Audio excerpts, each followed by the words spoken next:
CBSE कभी से मेरा गोल नहीं था, सबको ऐसा लगता था। मैं बस और बस जेईई के लिए पढ़ता था। मैंने प्रिपरेशन कभी छोड़ी नहीं, मैं कुछ ना कुछ करते रहता था।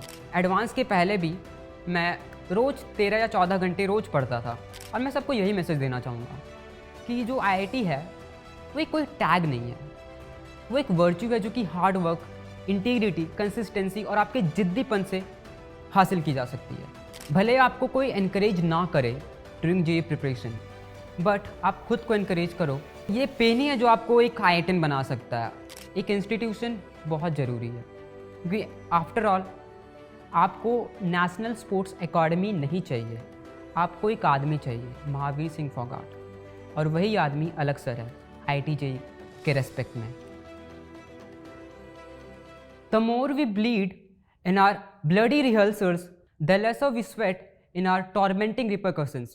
So starting with this, my name is Anup Thakur and I'm a first year student at IIT Dhanbad. मैंने JEE Advanced 2023 एग्जामिनेशन पास की with a CRR rank of 7267 and category rank of 1563. तो जो ये JEE की journey थी वो मेरे लिए काफ़ी लाइफ चेंजिंग और बहुत इंस्पायरिंग थी। मेरा जन्म धनबाद में हुआ और मेरी स्कूलिंग धनबाद के एक प्राइवेट स्कूल में हुई and it is one of the most expensive schools in Dhanbad.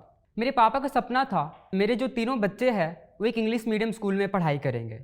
So I continued my studies and 2014 में मेरे पापा का जॉब चला गया। उसके बाद काफ़ी सारी प्रॉब्लम्स आई। अनफॉर्चुनेटली 2015 में मेरे नाना जी की डेथ हो गई और उसके बाद जो भी उनकी प्रॉपर्टी थी that was passed to my mother, और उससे जो भी पैसे मिले उससे हमने अपनी पढ़ाई आगे जारी की। लेकिन 2020 में मेरी बड़ी बहन की शादी शेड्यूल हो गई थी और उसमें हमारी जितनी भी सेविंग्स थी वो सारे खर्च हो गए। और 2020 जैसा कि हम सब जानते हैं वो पैंडेमिक का पीरियड था एंड एवरीवन वाज जॉबलेस। तो उस समय जो मेरे प्राइवेट स्कूल की जो फ़ीस थी वो काफ़ी इकट्ठा हो चुकी थी, क्योंकि हमने एक साल का जो फ़ीस है वो बिल्कुल नहीं दिया था।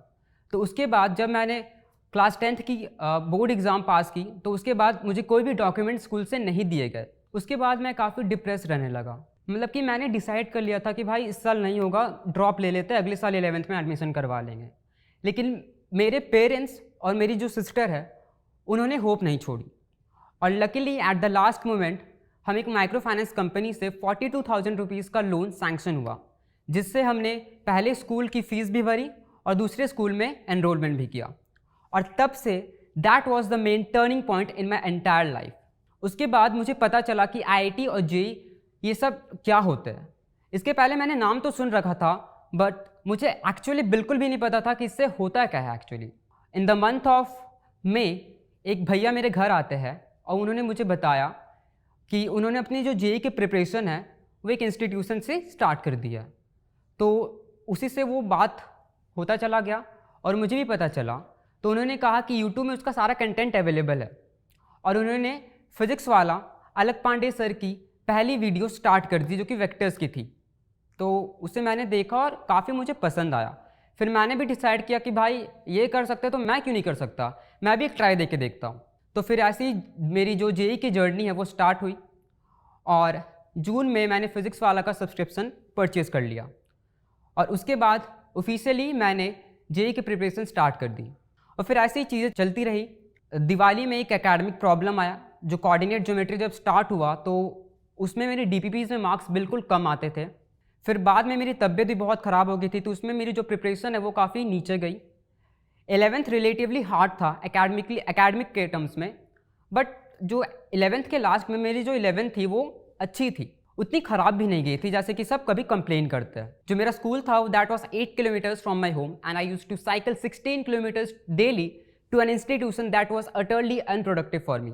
सीबीएसई कभी से मेरा गोल नहीं था, सबको ऐसा लगता था। मैं बस और बस जेईई के लिए पढ़ता था और वही टाइम था जिसमें मैंने एडवांस के लिए जेईई एडवांस के लिए क्रिटिकल थिंकिंग डेवलप की और सारे पीवाईक्यूज सॉल्व किए। उसके बाद 12th स्टार्ट होता है। 12th रिलेटिवली ईजी रहा मेरे लिए एकेडमिक टर्म्स में भी, और मई के मंथ तक मैंने 11th को 5 बार रिवाइज कर रखा था, क्योंकि जो पीडब्ल्यू के टीचर्स ने वो बहुत स्ट्रेस दे के बोलते थे कि 11th जो है वो बच्चों की वीक होती है और मैंने उसी को अपना स्ट्रेंथ बनाने की कोशिश की और इसीलिए 11th जो है वो 12th के मिड में आते आते काफ़ी मेरी स्ट्रांग हो गई थी। जो एकेडमिक लोड है वो धीरे धीरे बढ़ता चला गया, स्कूल भी रेगुलर था। और फिर एक पीरियड आया जून के महीने में, मेरी जो मम्मी है उनका हाथ फ्रैक्चर हो गया, और वो जो एक्सीडेंट था उसने मेरे प्रिपरेशन को काफ़ी डाउन किया। लेकिन मैंने उसे मैनेज किया। मैंने प्रिपरेशन कभी छोड़ी नहीं, मैं कुछ ना कुछ करते रहता था। मैंने कभी भी अपने एक लेक्चर का भी बैकलॉग मैंने नहीं बनाया through out my J preparation. और फिर आया नवंबर का मंथ, जिसमें से कि बहुत ही ज़्यादा केओस हुआ, और उसमें पता चला कि जो जे मीन्स की डेट्स है वो जनवरी में होने वाली है। And that was a complete shock for me because I was not at all prepared for such short duration. फिर जैसे तैसे मैंने सोचा कि भाई जितना भी हाथ में है उसे कर लेता हूँ। और फिर दिसंबर के मंथ में हमारा सिलेबस कंप्लीट हो गया, और फिर मैंने अपनी जे मेंस में जो टाइम डिवोट करना स्टार्ट कर दिया। मैंने बहाना बना के स्कूल से लीव ले ली और मैं घर में बैठ के पढ़ता रहा। ऐसे ही दिन चलता रहा, और जब जे मेंस का जब रिज़ल्ट आया तो मेरी जो परसेंटाइल थी वो 98.97 परसेंटाइल मैंने स्कोर की। वो एक नॉट टू एम्बैरेसिंग परसेंटाइल थी, बट मेरे लिए उतना सेटिस्फैक्ट्री भी नहीं थी, मेरे लिए एक्सेप्टेबल नहीं थी, क्योंकि जितनी मैंने मेहनत कर रखी थी I was expecting of 99.5 plus percentile, but मैंने उसे एक्सेप्ट किया। और फिर मेरे जो बोर्ड्स के एग्ज़ाम थे वो शेड्यूल थे मार्च के महीने से, लेकिन तब भी जो जेईई मेंस का सेकेंड अटैम्प्ट था वो आने वाला था। तो मैंने सोचा भाई बोर्ड गया भाड़ में, जो भी है 75 प्लस लाना है, मुझे कोई फ़र्क नहीं पड़ता मेरे स्कूल वाले क्या सोचेंगे। मैं फिर जेईई मेंस सेशन 2 के लिए ताबड़तोड़ मेहनत करना स्टार्ट कर दिया। अप्रैल में मेरा जेईई मेंस होने का था, और जनवरी से अप्रैल के बीच मैंने 22 मॉक टेस्ट दिए। फिर जेईई मेंस सेशन 2 की मैं सेशन 2 आया, और जो मेरा सेंटर है वो रांची पड़ गया। मैंने जो है रात को ट्रेन बोर्ड किया रांची के लिए, और अनफॉर्चुनेटली जो ट्रेन था उसमें काफ़ी भीड़ थी। मुश्किल से मुझे एक सीट मिली जिसमें मैं बैठ के रांची गया। उस रात मैंने 1 घंटे का भी नींद नहीं लिया, and I was also hungry. भूख और बिना नींद के मैंने जेईई मेन सेशन 2 एग्जामिनेशन जैसे तैसे दिया, अपना मैक्सिमम देके। जब एग्ज़ाम हॉल से निकला तो मुझे लगा कि भाई एग्ज़ाम तो अच्छा गया, आ जाएगा 190 प्लस मार्क्स तो आ ही जाएंगे। फिर ऐसा चला। फिर कुछ दिनों के बाद आंसर की रिलीज़ हुई जेईई मेंस की, और मैंने सारे अपने आंसर्स मैच किए, और आई वॉज कम्प्लीटली अमेज्ड। मेरे सिर्फ 159 मार्क्स बन रहे थे। मुझे काफ़ी अफसोस हुआ, क्योंकि जो ये एग्ज़ामिनेशन था मैंने बहुत मेहनत करी थी। मुझे बस अपने 22 मॉक टेस्ट याद आ रहे थे कि भाई सब वेस्ट चला गया, ये क्या हो गया मेरे साथ। मैं 3 दिनों तक बहुत रोया। I was completely disappointed, I was completely disheartened. मेरा आगे बढ़ने का मन ही नहीं कर रहा था। और जेईई एडवांस के एग्जामिनेशन 4 जून को शेड्यूल था, और मेरे पास बस और बस 2 महीने थे, रफली 2 महीने थे। जैसे तैसे तब वरुण बैच लॉन्च हुआ, और उससे मुझे काफ़ी हेल्प मिली। जो ऑर्गेनिक केमिस्ट्री है वो मेरी काफ़ी स्ट्रांग हो गई, और उसी के बलबूते पर मेरा सिलेक्शन हो पाया। मैथ्स और फिजिक्स में भी मेरा दिमाग खुल गया। वरुण बैच में हमें एडवांस को छोड़ के ओलंपियाड के क्वेश्चंस कुछ कराए जाते थे, तब जाके जो एडवांस के पीवाईक्यूज़ है वो हमसे बनना स्टार्ट हुए। और एडवांस के पहले भी मैं रोज़ 13 या 14 घंटे रोज़ पढ़ता था। और फिर मैं पेपर दे के आया 4 जून को, और 4 जून को पेपर 1 मेरा अच्छा गया, मेरे 87 मार्क्स बन रहे थे।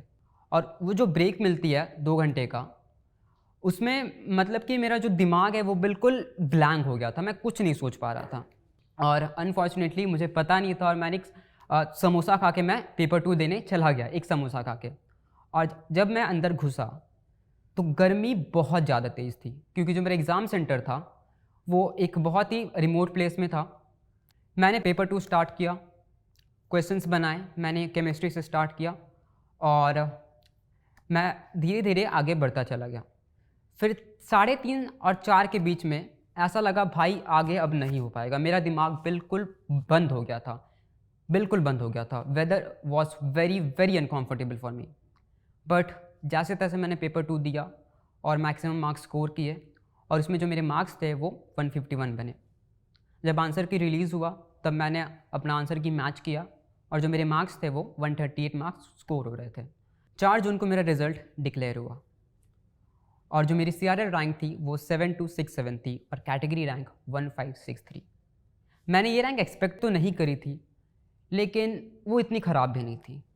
जितना भी मैंने मेहनत किया था उससे लग रहा था कि भगवान ने जो भी दिया वो मेरे लिए एक्सेप्टेबल है। I accept it with open arms. और मैं सबको यही मैसेज देना चाहूँगा कि जो IIT है वो एक कोई टैग नहीं है, वो एक वर्च्यू है जो कि हार्ड वर्क, इंटीग्रिटी, कंसिस्टेंसी और आपके जिद्दीपन से हासिल की जा सकती है। एट लास्ट आपका रैंक आपके साथ नहीं रहेगा, आपने जो प्रिपरेशन की है that is what makes you an IITian और NITian। वही जो है आपको 15 लाख बच्चों से अलग बनाती है। स्कूल का जब रिजल्ट आया था बोर्ड एग्ज़ाम का, तब मेरी जो रैंक थी वो सेकंड थी विथ अ परसेंटेज ऑफ 93.8, जो मेरे एक्सपेक्टेशन से बहुत ज़्यादा था। मैं हार्डली एक्सपेक्ट कर रहा था कि मेरी जो परसेंटेज है 80% टच करेगी। मैं उन बच्चों को कहना चाहूँगा जिनके पास रिसोर्सेज बहुत कम है, और मैं मानता हूँ कि मेरे से भी ज़्यादा स्ट्रगलिंग लाइफ बहुत सारे एस्पिरेंट्स अभी भी जी रहे हैं। मैं उनको बस यही कहना चाहूँगा, जो भी आपका पेन है, जो आपका पेन है वो आपके साथ रहने वाला है। पेन को आप एंजॉय करना सीखो। जो ये दर्द है जेई का, आप इसको एंजॉय करना सीखो। भले आपको कोई एनकरेज ना करे ड्यूरिंग जेई प्रिपरेशन, बट आप खुद को एनकरेज करो। ये पेन ही है जो आपको एक IITian बना सकता है। इसलिए तो मैं कहता हूँ कि जो IITian है वो एक टैग नहीं है, it's an virtue that is earned only by your preparation. और जेई का जो प्रिपरेशन है उसमें जितना हाथ आपकी मेहनत का होता है उतना ही हाथ आपके इंस्टीट्यूशन का भी होता है, आप जहाँ भी पढ़ रहे होते हो। और PW ने वो मेहनत पूरी की। मतलब PW से मुझे सब कुछ मिला that was needed for IIT JEE preparation. उनके जो टीचर्स थे वो भले मैं स्क्रीन के पीछे बैठे रहता था, लेकिन उनके साथ मेरी जो बॉन्डिंग है वो बहुत ज़्यादा अच्छी हो गई थी। मतलब जो भी प्रॉब्लम्स मैं आज फेस कर रहा होता था उसमें कहीं ना कहीं जो मेरे फिजिक्स के टीचर थे, जो राजवन सर थे, वो पहली स्लाइड में उससे रिलेटेड कुछ ना कुछ एक कोट्स वो ज़रूर लेके आते थे, जो कि मुझे फिर से इनक्रेज कर देता था प्रिपरेशन कंटिन्यू करने के लिए। जो सचिन सर की जो शायरियाँ थी उसने भी काफ़ी इनक्रेज किया। एंड लाइक PW ने मुझे बना दिया। I am really thankful to it. अलग पांडे सर ने जब ये बैच लाया 3999 का, तो मेरे आसपास के बहुत सारे स्कूल में ही बच्चे थे जिन्होंने PW का भी सब्सक्रिप्शन ले रखा था, और साथ ही साथ उन्होंने फिजिकल कोचिंग का भी सब्सक्रिप्शन ले रखा था। उन्होंने भरोसा ही नहीं था।